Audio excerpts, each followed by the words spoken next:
इतनी रात को अपनी पत्नी को अस्पताल में देखकर सूरज हैरान रह गया। उसे यह समझ नहीं आ रहा था कि वह इतनी रात में यहां क्या कर रही है। उसने पूछा, तू? और इतनी रात को तुझे अंदर आने दिया किसने? पत्नी बोली, सब बताती हूं, पहले अंदर तो आने दो। मुंबई से पुणे लग्जरी बस में आखिरी सीट पर सफर किया है, पूरा बदन दर्द कर रहा है। यह कहते हुए वह अंदर आ गई। सूरज ने बाहर देखा, कोई नहीं था।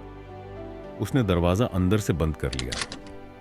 पत्नी उसके बिस्तर पर बैठ गई और बोली, बस स्टैंड पर उतरी तो इतनी रात में कोई रिक्शा वाला आने को तैयार नहीं था। सब बोल रहे थे कि उन्हें रिटर्न सवारी नहीं मिलेगी। सूरज ने पूछा, तो फिर यहां तक आई कैसे?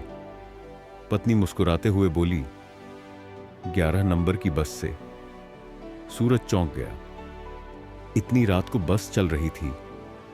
पत्नी हंसते हुए बोली, अरे 11 नंबर मतलब अपने पैरों से आई हूं।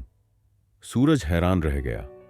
अरे यह अस्पताल बस स्टैंड से 2 किलोमीटर दूर है, इतनी रात में तू अकेले पैदल आई? पत्नी भावुक होकर बोली, आज दोपहर आमिन भैया का फोन आया था। उन्होंने बताया कि तुम्हें कल डिस्चार्ज मिल रहा है। यह सुनकर मैं खुद को रोक नहीं पाई।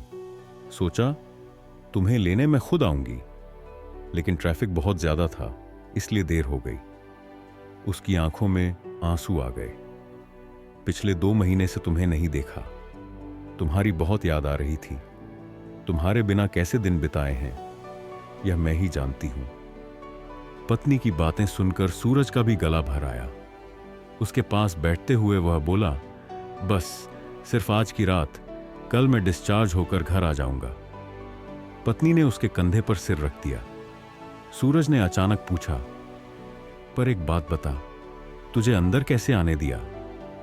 पत्नी हंसते हुए बोली, अरे कौन छोड़ता, सब बोल रहे थे कि सुबह आओ, लेकिन जब मैंने कुछ पैसे दिए तो अंदर आने दिया। दोनों हंस पड़े। सूरज ने उसे अपनी बाहों में भर लिया। पत्नी ने उसके सीने पर हाथ फेरते हुए शरारती अंदाज में कहा, चलो ना, उस दिन का मैच अधूरा रह गया था, आज पूरा करते हैं। यह कहते हुए उसने सूरज का शर्ट उतार दिया। सूरज उत्तेजित होकर उसे बेड पर लिटाने लगा। तभी पत्नी की नजर सूरज के बाजू पर बंधे काले धागे पर पड़ी। उसने पूछा, यह क्या बांधा है?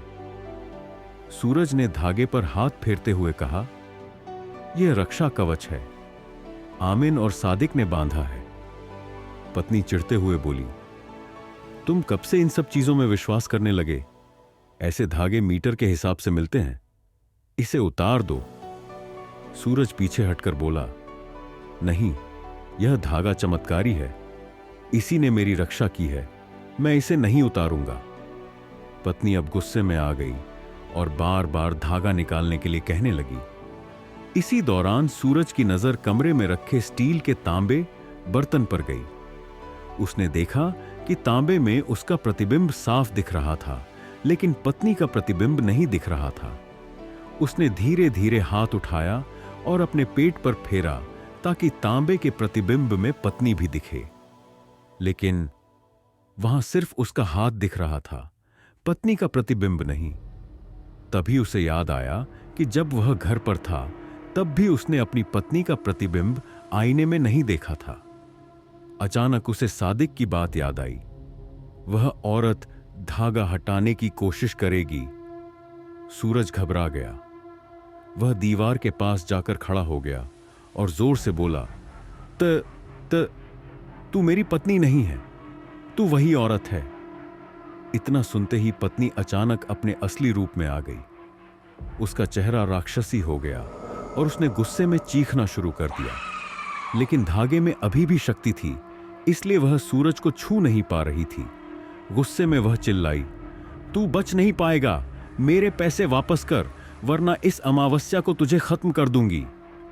फिर एक ठंडी हवा का झोंका आया और वह गायब हो गई। सूरज रात भर जागता रहा।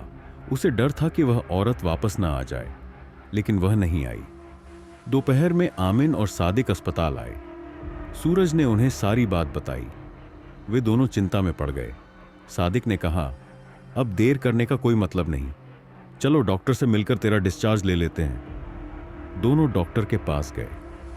डॉक्टर ने फाइल देखते हुए कहा, अभी एक सिग्नेचर बाकी है। जो साइन करेगा वह 2 दिन के लिए शहर से बाहर गया है। वह आएगा तभी डिस्चार्ज मिलेगा। यह सुनकर दोनों निराश हो गए। सादिक ने पूछा, डॉक्टर, किसी और की सिग्नेचर से काम नहीं चलेगा? डॉक्टर ने सिर हिलाते हुए कहा, अगर ऐसा होता तो मैं आज ही डिस्चार्ज दे देता। आमिन और सादिक वापस सूरज के पास आए। सूरज बेचैन होकर बोला, क्या हुआ? मेरा डिस्चार्ज मिल गया। सादिक ने उसे समझाते हुए कहा, नहीं, 2 दिन बाद मिलेगा। सूरज बिस्तर पर बैठकर अपना सिर पकड़ लिया। आमिन ने कहा, हमने हकीम चाचा से बात की। उन्होंने कहा कि जब तक धागा है तब तक तू सुरक्षित है, लेकिन अब वह औरत बार बार तुझे फंसाने की कोशिश करेगी। याद रखना, हम अगले 2 दिन नहीं आएंगे। घबराना मत। अमावस्या से पहले भागना जरूरी था। अगले 2 दिनों में वह औरत फिर आई। एक बार उसने आमिन की आवाज में सूरज को बुलाया, लेकिन सूरज अब सतर्क था। उसने किसी भी चाल में फंसने से बचने की कोशिश की।